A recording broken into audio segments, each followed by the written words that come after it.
Burke's Perspectives on BCTV is supported in part by a friend of BCTV.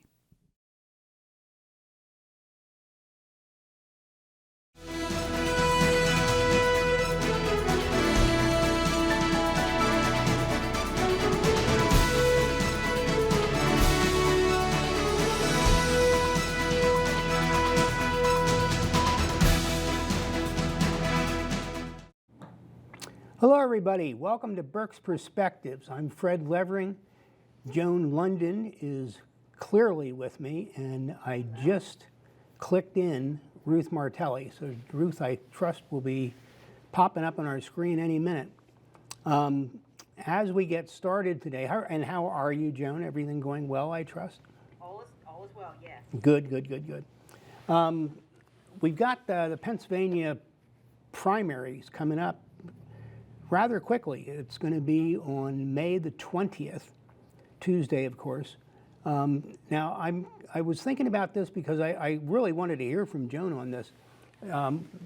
Pennsylvania has a so-called closed primary, where you can only vote for the candidates that are part of the political party that you're registered with.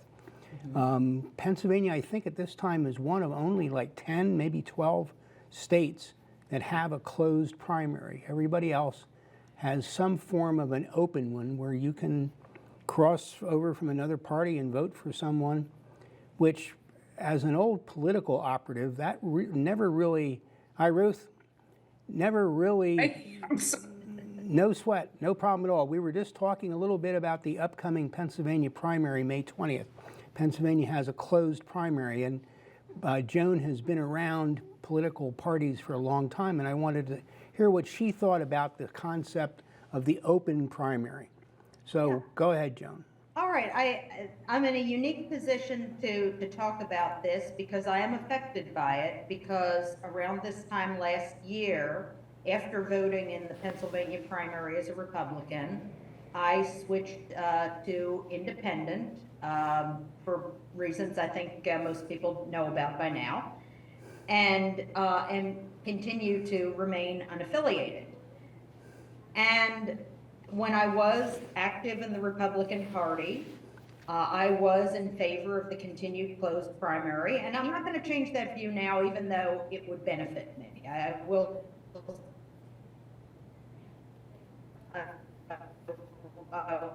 say that I've in state, and I agree that there are about 12 states where the primaries are open and what effect that has.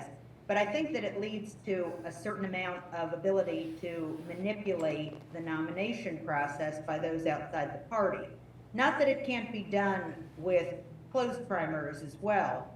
In the 1990s, when Ed Rendell was running for governor, there were Republicans in the suburbs of Philadelphia, where Rendell was polling the strongest, were being sent letters soliciting them to re-register them as Democrats, and they would facilitate registering them back after the primary. I know people who received that letter. I lived up here in Berks by that time, so I did not, but I am aware of individuals who received those letters.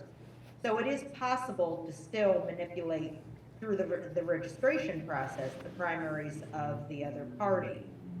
Again, the parties are organizations, and members of organizations are the ones who vote as members of those organizations. And if you're not a member of an organization, you don't have a say in its affairs. I mean, that goes with any organization, and the Republican and Democratic parties are no different. The Committee of 70 and David Thornburg, who wrote a very compelling letter to the editor of the newspaper last week, gave some arguments for open primaries. I think it needs more study, but I also think that we need to look more at third parties. As I've said before, the two-party system is not right now serving us well.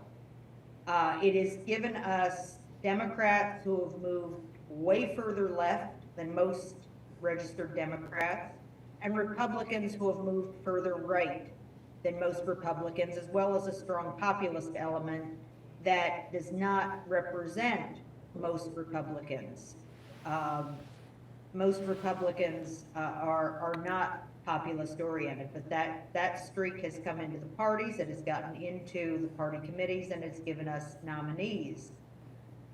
Again, I don't think it reflects the country well. I think that most Pennsylvanians, as well as most Americans, and Pennsylvania is a microcosm of urban, suburban, and rural America, are center-right. I think it's a majority center-right country, and I don't think either part, and I don't, with a strong center-left, and I don't think the parties represent us well, and I think that eventually we are going to see the emergence of third parties.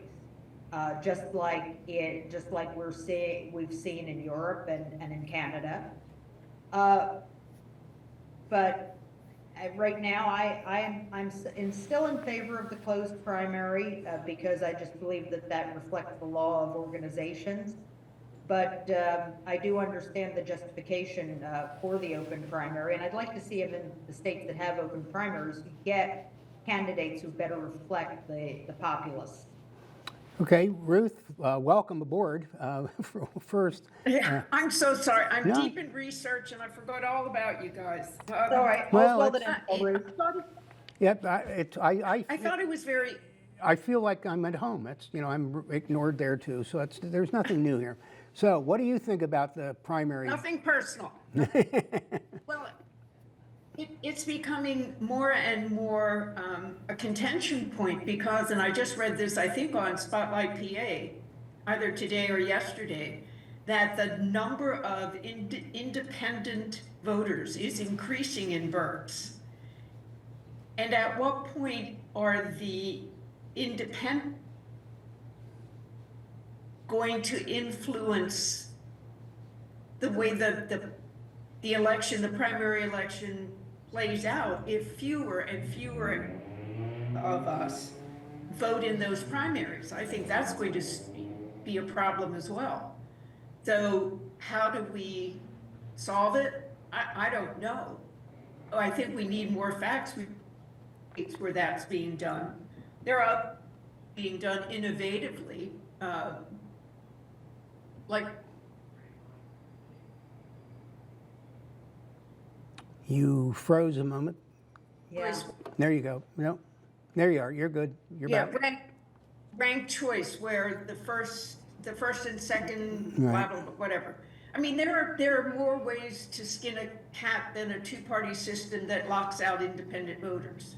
Yeah. So, Well, that I ranked think we choice, should consider. that ranked choice thing seems to be catching on in some other states where everybody's in one basket and the top two vote getters end up going on the general, and you might have two Republicans or two Democrats for that, as it is. But I would make 2 points about our discussion. One, always remember that turnout is significantly lower in a primary than it is in a general. And that is a large contributor, I've always thought, as to why we end up with the general election and many people saying, is this the best we can do, these two people? And it's because in the primaries with a low turnout, the ones that do turn out tend to be the true believers. They're the hardcore that always will vote, and they tend to be on the extremes, that they're either the more progressive side of the Ds or the more magna, whatever side of the Rs, and you have nobody to blame but for yourself.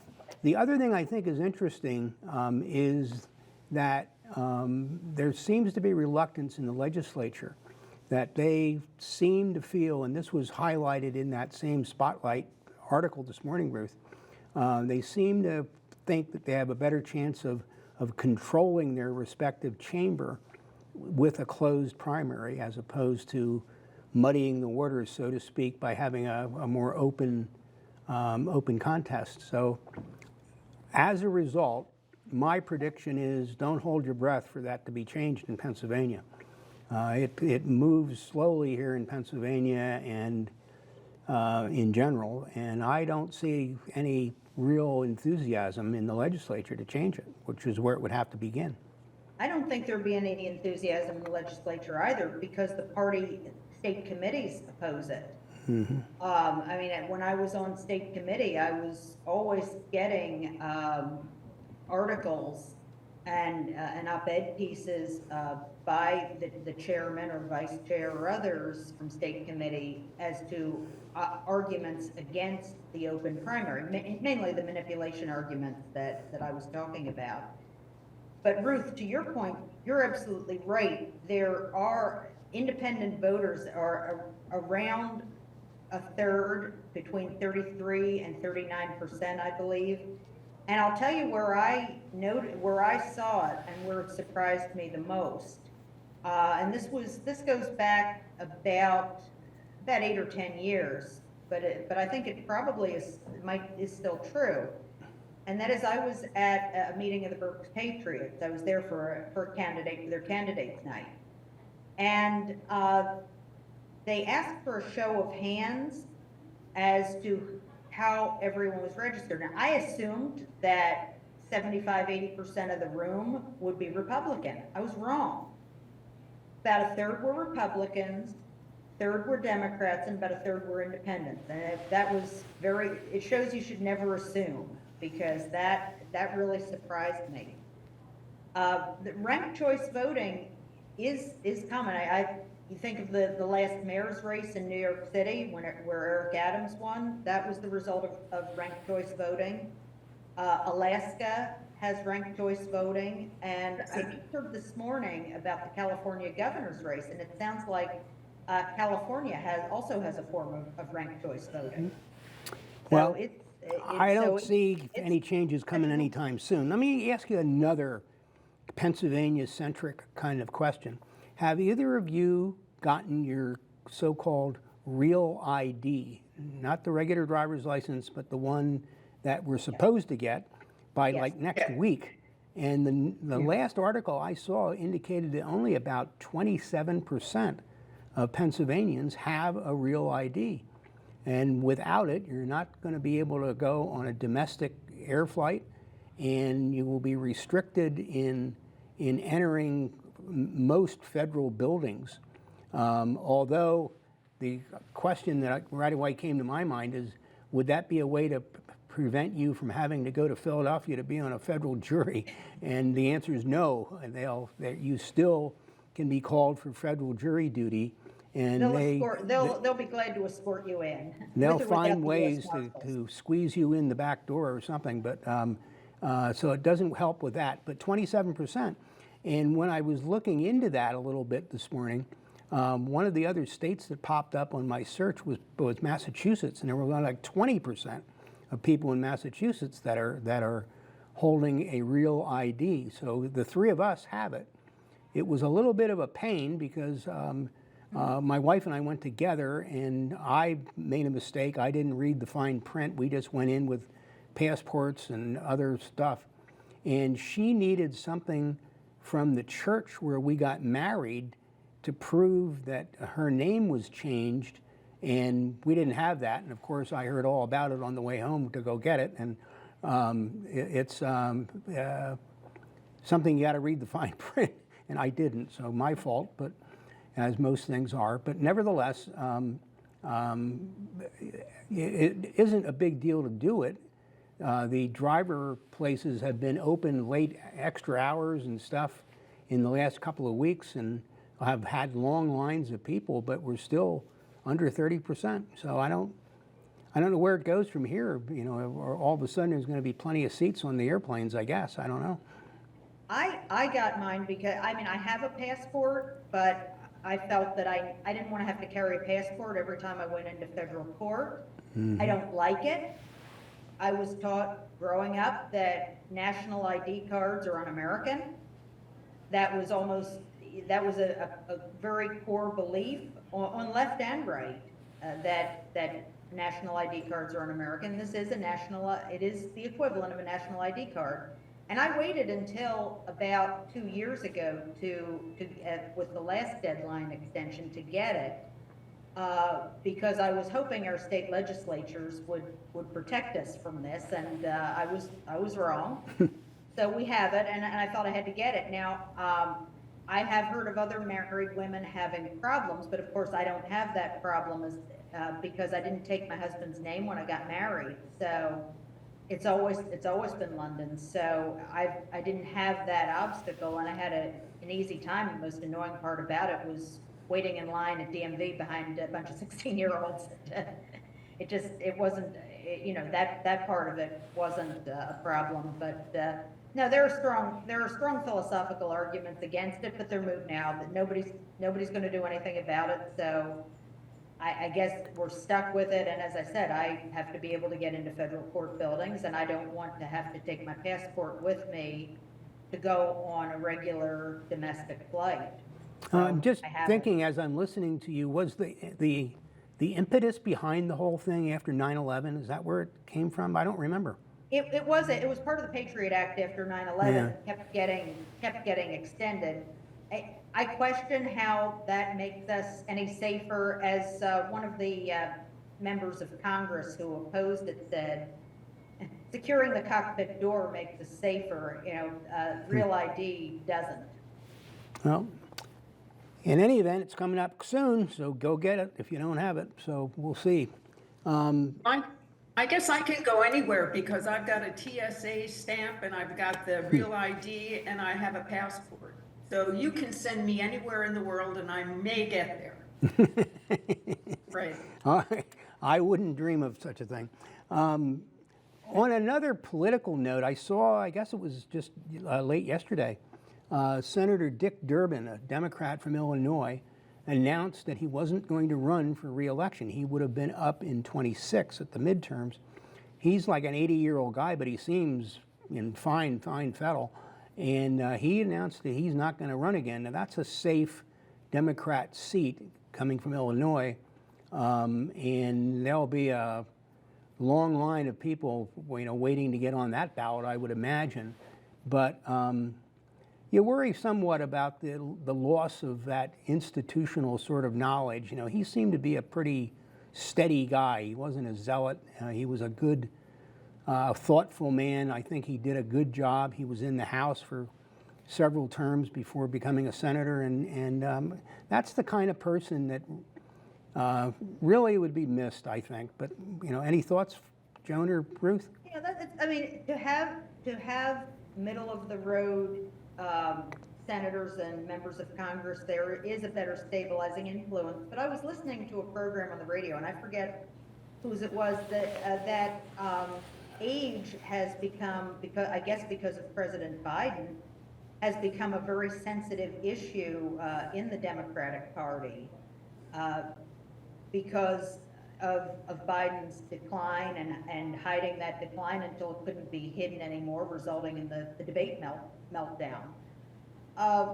So it's not surprising. I also think maybe for more moderate Republicans and Democrats, because moderate Republicans also have left and are leaving, that it's in the polarized climate, it's become more difficult for them. It's it's very difficult to be able to be a consensus builder and reach across the aisle.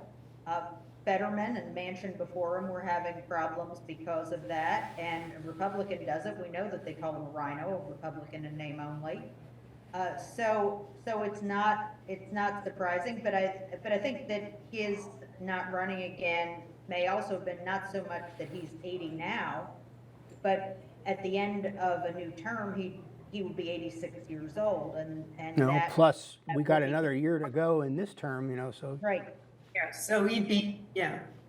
And I listened to an interview with him, and pretty much what he said was that there are losses that you incur as you age.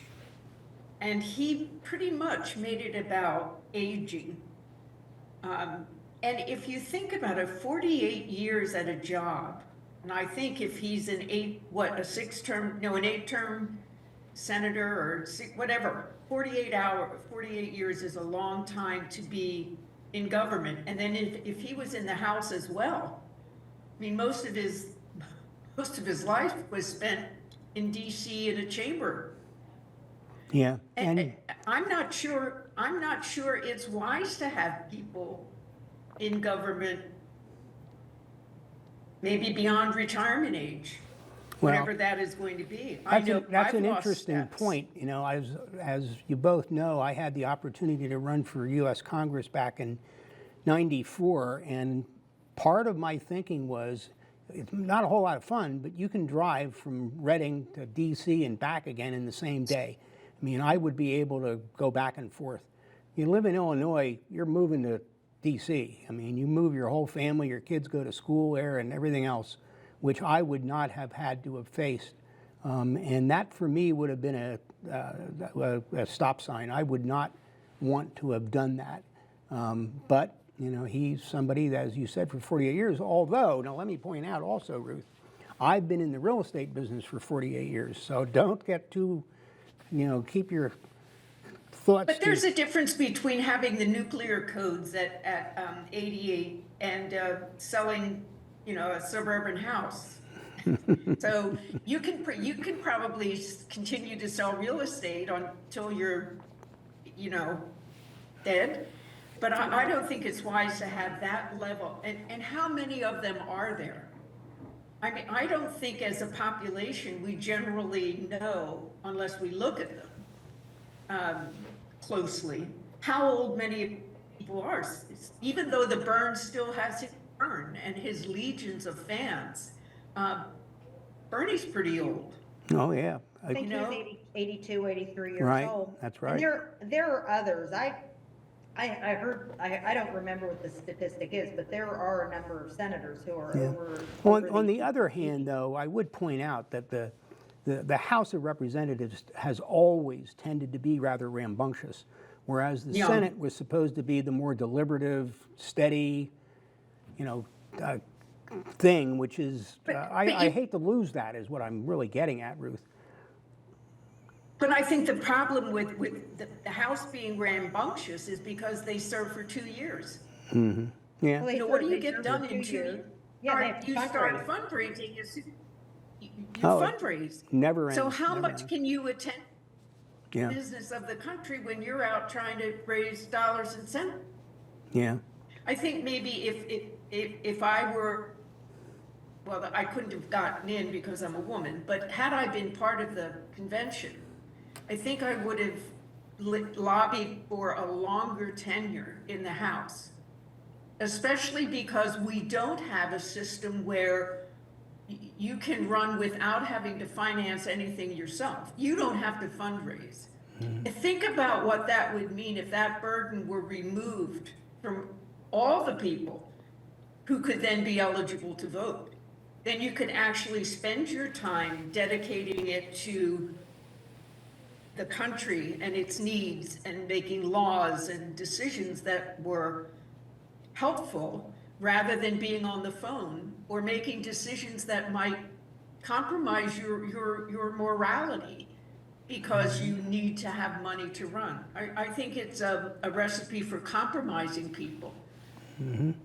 Yep, good points, good points. So I appreciate both your thoughts on that. So let's kind of get back to the reality that we live with today. So top of the list, I guess, has to do with the economy. And of course, that is largely focused on the tariff battles that are going on. The stock market, as a result, has been making wild swings, although the last couple of days, including when I last looked at it this morning, have been up. It seems to be getting somewhat calmed down. Trump delayed things somewhat. There apparently are negotiations, talks going on between the United States and many countries. Meanwhile, China, who is really the biggest target of all this thing, has apparently been aggressively lobbying other countries that they do business with to not go along with any thoughts that are coming out of the United States side. So they're trying to protect their flank. But now I'm an optimist and I'm a, gung-ho American. But it seems to me that China is more at risk here than we are. That I think their economy is rather fragile, and losing their biggest customer with us, but then possibly having erosion from other countries that kind of take sides with us or whatever could put them under. And if they're not able to support their people, there's going to be people in that country, because everybody knows everything about everything on the internet, that are not going to be happy having, you know, the handful of people that are part of the Communist Party running the show. Yeah, but the tariffs. But part of the problem is Yeah. that we've, Go ahead. Go ahead, Ruth. no, I was just going to say that the behavior of this administration on tariffs has driven away from us a lot of people who we used to consider bona fide supporters, allies. Yeah. A lot of them no longer recognize us. States of America. So I think there's as much fear for our economy as there is for anybody else's. Well, the question is also, are we right now in talks with China? The administration is saying we are. China is saying that there are no talks ongoing on trade. Where I'm concerned about China is that they are always seeking new markets in Latin America, Africa, and the rest of Asia. And the tariffs could drive those other countries to China. China doesn't particularly need us anymore the same way.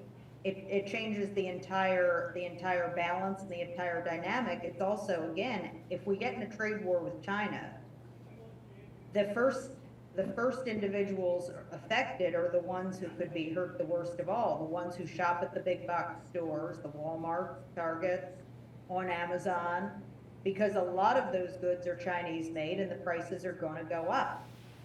So there's no winner with a trade war with China. I hope they are in talks with us right now, but it's not a battle that should have been started in the first place. The tariffs on China should have been targeted tariffs, targeted to certain industries, and we should have negotiated in a better way in other respects, rather than threatening tariffs or further tariffs.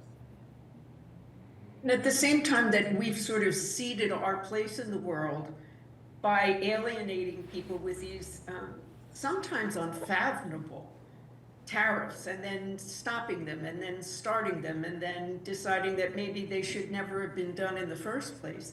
The other way that we're missing out is by the ending of USAID, because when countries were in trouble, that's been the hallmark of the United States since the end of the Berlin airlift.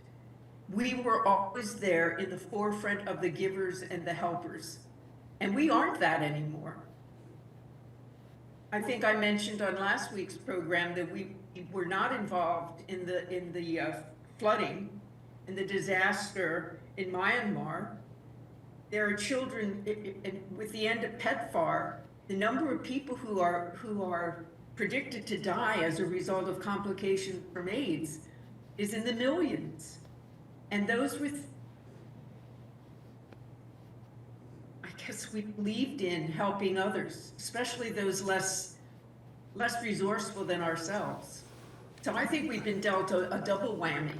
Do you think there's any validity to the idea that, while everything you say is correct, that other countries have taken advantage of America for a long time? You hear, so many things with, all the stuff that's imported into the United States, but it's not fair that our stuff going to their countries is prohibitively priced, because if they don't have the actual just quote unquote tariff, they all have that value added tax and stuff, and they just, the cost of an American automobile in Germany, nobody can afford to buy the darn thing.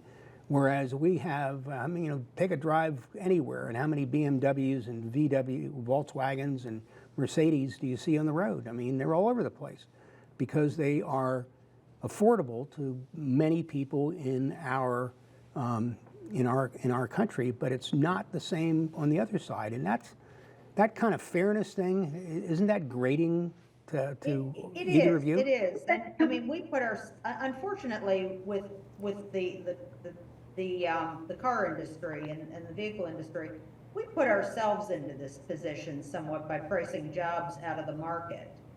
We used to have affordable American-made cars, and we didn't, and there were so cheaper foreign imports came in. I mean, that's unfortunate that free trade has that, definitely has that too. But we have agreements in place with many countries on trade, including Canada and Mexico, that are being affected by the tariffs, that we could have negotiated a better framework.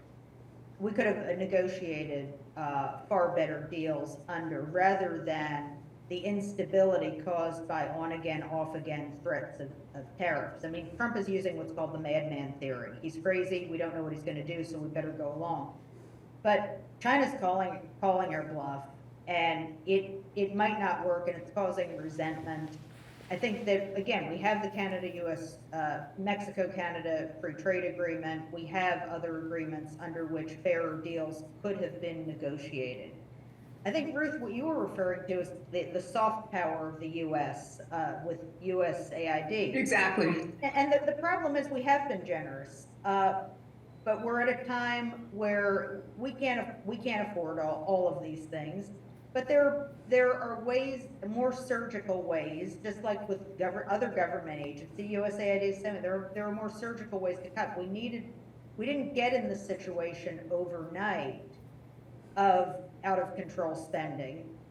And I think that the Trump administration would have been wise to take a year to really professionally audit these programs from the outside, but professionally audit these programs and determine what should be cut, what was necessary. I do agree that the size of government is out of control, the power of administrative agencies is out of control, and probably the size of the workforce. There are redundancies, there have to be. But it should have been gone about differently, and that includes USAID. I mean, we have some real needs at home. We have social problems at home that we have to take care of. And we have obligations in the rest of the world, but you have to put on your own oxygen mask on the depressurized airplane before you help others. And it's the same way. Continue helping others, but find a way to do it the right way so that we can take care of our own. Ruth, you seem like you Well, were bursting with a comment there. No, well, part of me says that we can't not afford to do it. One of the things, hearts and minds are that's what the Chinese are after. That's what God knows how we'll do it. Putin is after the whole idea of winning over hearts and minds. Now, I'm not saying that means we should sacrifice anything at home for that, but nobody has proved to me. We've all said it, we've all heard it. Oh, it's out of control. Too many people, too many regs, too many this. But show me. Just come in and start a barrage of all kinds of, in cases, nonsensical stuff that's untrue. We didn't spend USAID money sending, I don't know, I can't even think what they're called, sheaths to Muslim men in wherever. Those were all hyper-lying strategies to try to do these cuts with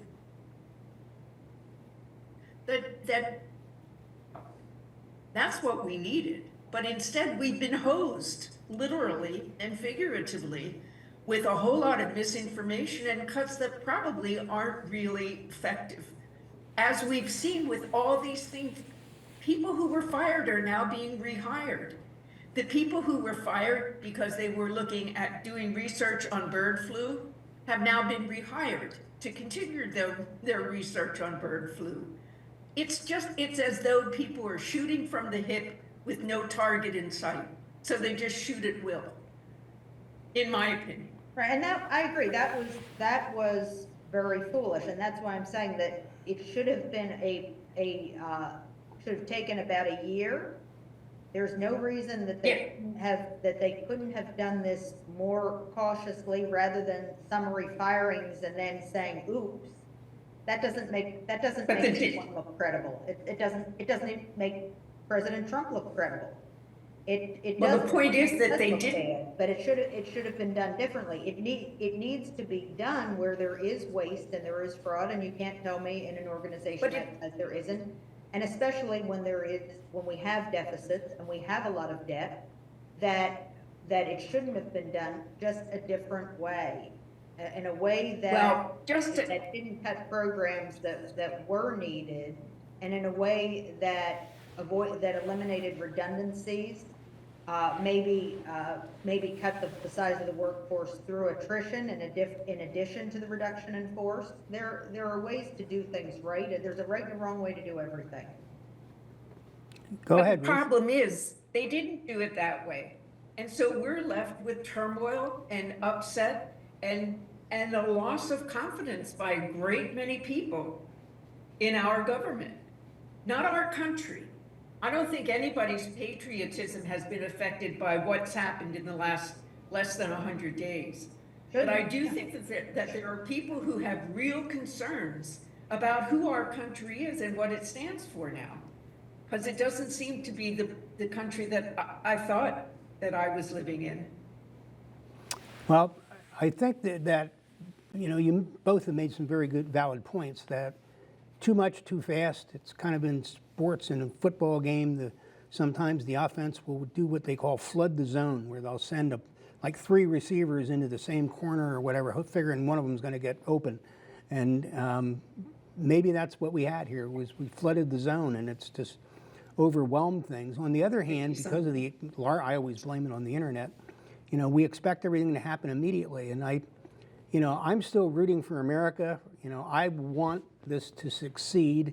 Maybe it could have been done more thoughtfully, but I still want it to succeed. And hopefully, as we go through a few more months, we're going to start to see some tangible results that we'll be looking back on these last weeks and saying, whew, thank heaven that's over with, or whatever. So we'll see. I mean, at this point, I don't know what we can do other than hang in there, because it's not going to change. I don't want it to fail. We all drown on the sinking ship. Ruth? Well, that may well be, but my goodness, the direction that we're heading in seems to me directly at an iceberg. How has our country, as we've known it, stand up and say to Volodymyr Zelensky, you're the problem, and try to craft a peace plan that gives Vladimir Putin every stinking thing he wants, and penalize Ukraine so that it's going to be in a position to probably be overtaken by Russia either tomorrow or a year from now. How can we look ourselves in the face when we know that Russia invaded a sovereign state? And we're going to walk away because we can't get the minerals, evidently, that we need, or we can't, make Putin feel good about his position? I'm embarrassed by what's happened. And I guess maybe I'm the only one. I don't like it either. I don't agree with that either. Again, to me, there is no other side in this. I mean, Ukraine should not have to give up any territory. It's a sovereign country, and this is where I have a very World War II ethic about it. This should be unconditional, and the Russians should not be in Ukraine. But we have Marco Rubio washing his hands of it, even though 3 years ago, he was all gung-ho in stopping Russia's aggression. And now he's completely pirouetted and walked away. So did J.D. Vance. He's just pretty much said, you're on your own. And President Trump has made it very clear for a very long time that he believes Putin above his own intelligence agency. And who knows what that is anymore? Well, again, like the tariffs, I think we got to give it a little more time. As has been pointed out here, we've been talking very loudly about, look, if things don't begin to happen here, we're taking a hike. So I want to see what happens here in the next couple of weeks. But you're both raising very valid points. There's no question about that. But I just don't know that Hey, it's, and could I, go ahead. no, I was just gonna say, can I go revisit what you said about your wife when you went to get your real IDs? And now, it's not gonna be a problem for Joan, and thank heavens it won't be a problem for me, because I have both my birth certificate and my marriage certificate. But any woman who is married and doesn't have those two documents will not be allowed to vote. Now, there are no constraints on men. Their right to vote is gonna be unquestioned. But any woman who changed her name, took her husband's name at marriage, has to have two documents in order to ensure her right to vote. There's something really stinky about that. And it just seems another way to suppress the vote by clipping the wings of one whole segment of voters. Well, I mean, if that's correct, and I'm not sure it is about the SAVE It Act. is correct. But the It is correct. But that would be very self-defeating for President Trump, because he, I believe, received the majority of the votes of married women. Married women tended to vote for Trump. So that would be very self-defeating on his part. It's in the SAVE Act. So if you investigate the SAVE Act, which is the one that's supposed to make our voting systems better and more secure, it's part of that. So that requirement to have a real ID is part of the SAVE Act? I wasn't aware of that. No, the requirement in the SAVE Act is that you must documentation in your name. So my name is now Martelli, but that's not who I was at birth. I have to be able to prove through a chain of events of documents that I am still Ruth Martelli, although I'm married to a Martelli. And the fact that you were already registered doesn't preclude that? I think it's new registrations. I don't believe that you have to re-register to vote under the SAVE. No, I know you, okay. I'll look it up. I'll find out. Yeah, I mean, that's an interesting But I'm- question. I was not aware that you had to reprove that you are who you are. If you're already registered, I thought you were okay, but, all right, we'll find out. Well, And that's an interesting can- question. All I can say is that it vindicates my not changing my name when I got married. Ladies, don't change your name. Well, let's go on here. What else is happening? The deportation thing. I mean, according to many pundits, the only thing that Trump has really succeeded at is controlling the border.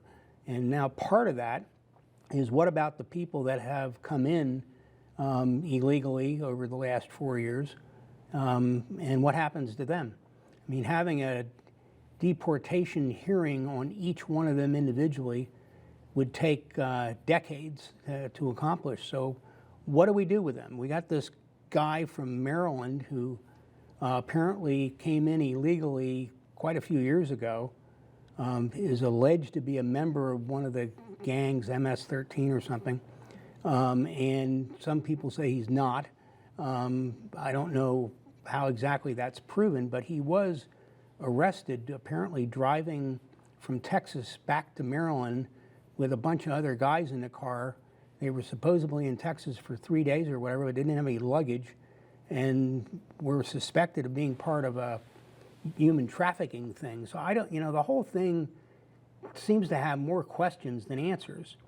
And now there's a parade of elected folks that are going down to visit and make sure he's okay or whatever. So where do you see this thing heading and ending? Well, I mean, the deportation process is supposed to be a process, and I believe that everyone is entitled to have a hearing before an immigration judge. We need more immigration judges. That's what it really comes down to. Process the cases, but I just don't think summarily arresting people and sending them down to prisons in other countries is the way our system intended. The system also didn't expect people to the be numbers- coming over by the hundreds of thousands either. Go Well, ahead, that, it Ruth. should, that should never have happened, but I think that they all, I think that anyone who is up for deportation should have their day in court in front of a judge. That's our system of laws. Do you remember when people called Obama the deporter-in-chief? Yeah, because he was. He yeah. deported more people than Trump has done or probably will do. We've not taken care to have the kind of judges that you need in order to process people who are coming into the border. And that's both parties. That's not just one party over another. But unless you suspend due process and say that we no longer are going to follow the laws that say that everybody in this country, not every citizen, that everybody in this country deserves due process, then that's what has to happen. Unless you have somewhere, this is my fault, and I apologize, viewers, because last week on the show, I said I would look up whether Abreu has a criminal record. But from the information that I've gleaned, he does not. So what's being said, I can say anything. Fred, I could say that you molested in 1942. You weren't even born then.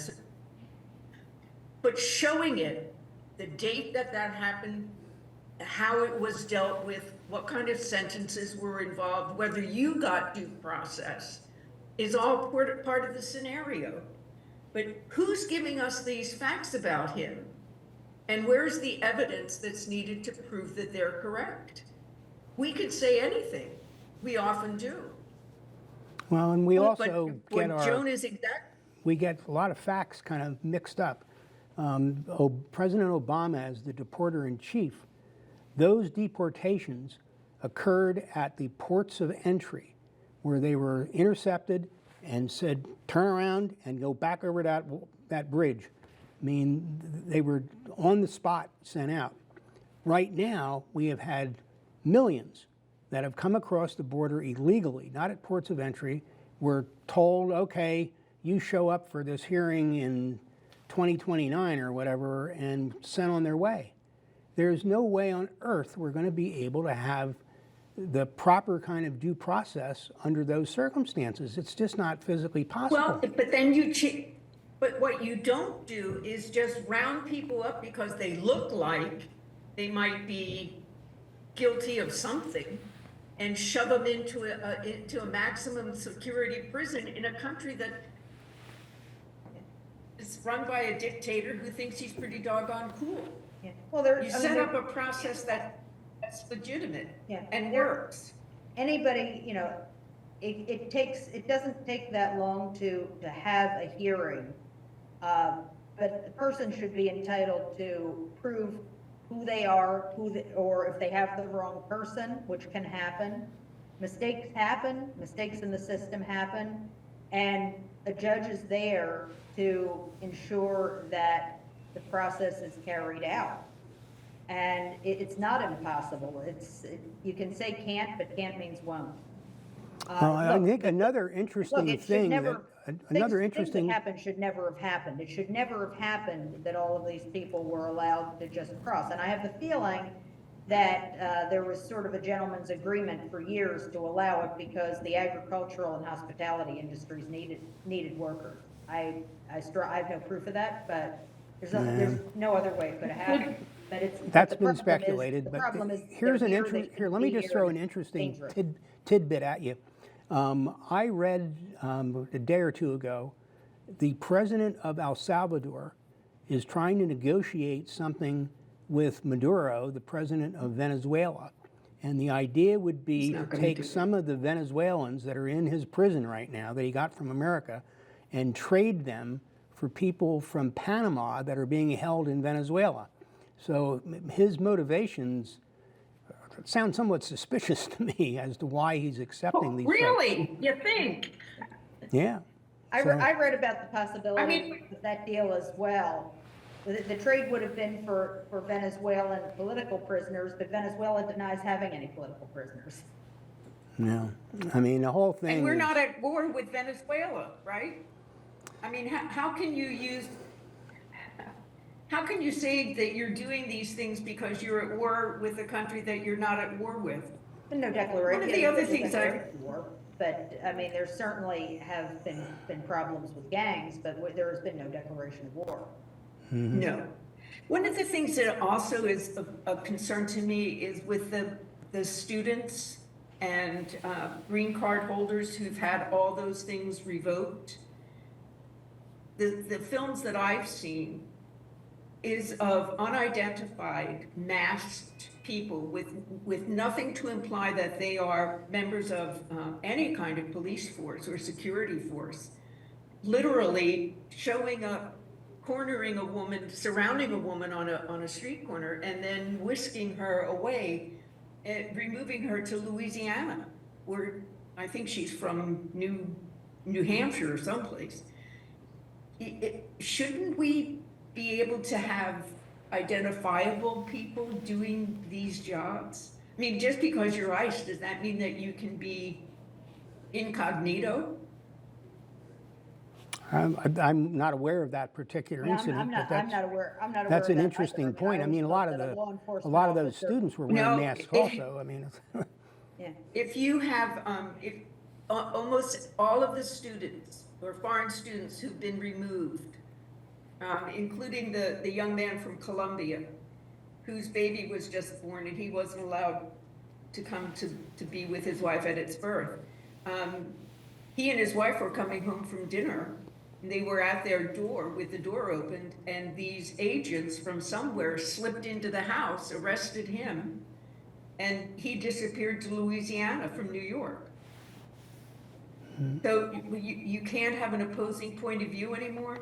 well, I mean, the usual rules of, an officer with a warrant should still apply. There should have been a warrant shown, there should have been an officer with uniform or at least a badge. I mean, Nope. that's that's normally how any type of arrest. goes. Yeah, but it's not what's being done. Was there a warrant? And you can look it up. No, if there was a warrant, I'm not sure it was produced. Gosh, I have to make another note. well, let's. But I think they were in many, We're running short on time, and I wanted to just touch on a couple of other things. Pope Francis passed away, of course, as we all know, 88. He's lying in state as we speak. Funeral is on Saturday. This is, of course, we're taping on Thursday afternoon. And then the church begins to go through the process of picking a successor. Now, Pope Francis was, I think it's safe to call him on the progressive side. I mean, he was very much in favor of the immigration and those things going on. What do you suspect the outcome of the selection process will be? There's a bunch of countries in Europe that have tended in recent elections to tend more toward the right-wing side of things. Would you expect that will apply in the selection of the next pope? Will he tend to be a more conservative type as opposed to some of the things that Pope Francis seemed to have believed in? Any thoughts? I kind of think so, because remember, in the election of Pope Francis, Pope Benedict, who had been Cardinal Ratzinger, was a theological conservative. He was in charge of doctrine under Pope John Paul II. So it would not surprise me if the pendulum swung back the other way from Pope Francis. have either of you watched Conclave? No. No. Okay, well, I highly suggest that you watch it in anticipation of what's going to be happening, because it is, in fact, the story of what happens when a pope dies. And in it, one of the prime candidates for pope is a very, very right-wing Italian. He's not like this, but he's really, really conservative to the point of being a bully. Another one is an American cardinal, who it turns out has been a sleazebag in the whole process of voting for somebody. And then the man they choose would never have been a thought at the beginning of the process. I don't think we know. I just don't think we know. And the church, I think, has to be extraordinarily careful because it still is wrestling with the after effect of the sex scandal, the sexual abuse scandal. Yeah, most definitely. Well, it will be an interesting process to observe, so we will. So, a couple minutes left. What do you think about some, I've read a couple of things about speculating who the Democratic Party might put up in 28. And, you hear some of the governors of Newsom and a couple others, but I'm hearing more and more and more about AOC. Now, a couple years ago, it was inconceivable that she would be a presidential candidate, and now she's being talked about very seriously. Do you think there's any validity to that? No, I don't. Well, she- I think that, first of all, for all the talk about bringing in new blood, that's into party leadership and maybe into the Senate, although Sanders is not backing her for that because of his friendship with Schumer. But I think that it's the kind of thing that's being floated maybe as a trial balloon, but I think that the mainstream of the party will realize that she is just too far left for the party. They will go with a safer, more moderate choice. Maybe Newsom, maybe Bashir, maybe Mark Kelly. I don't see AOC. Maybe vice presidential material, not in 28, but maybe in 32. Right. What do you think? Any thoughts? Hey, Rick? I thought Donald Trump was the most ridiculous candidate for president that was ever put up for a vote. But so what? I didn't know anything. Well, that's what I thought in You know, 16 we- too. I thought it was a hold my beer, or in his case, hold my Diet Coke. Watch this kind of stunt to Yeah. keep Rubio So and Jeb Bush out of the race because he had some fight with the Republican Party in Florida. I just thought it was a stunt. I think to dismiss her is as smart as it was to dismiss Trump in 2016. Hang on to your hats. Who the heck knows what's going to happen by 2018 Man. or 2028? I knew if we went right through the entire program, you and I would agree on something, and that is absolutely the truth. I mean, who knows what's next? I mean, things are happening at a Agree on at a pace. Ukraine. Come on, Fred. We used to agree on Ukraine.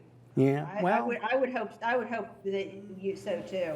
my thing on Ukraine is that it's just got to end. So we'll see. At this point, we got Oh, to it does say have to goodbye. end. I mean, hard to With believe we've Putin shot. walking out of the country and to take his troops with him.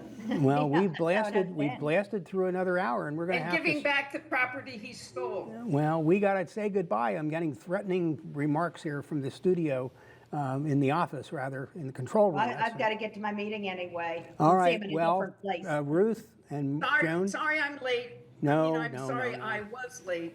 you are Thank you fine. for waiting for me. We All will right, see take you care. next week. Okay. Goodbye. Bye. Bye. Burke's Perspectives on BCTV is supported in part by a friend of BCTV.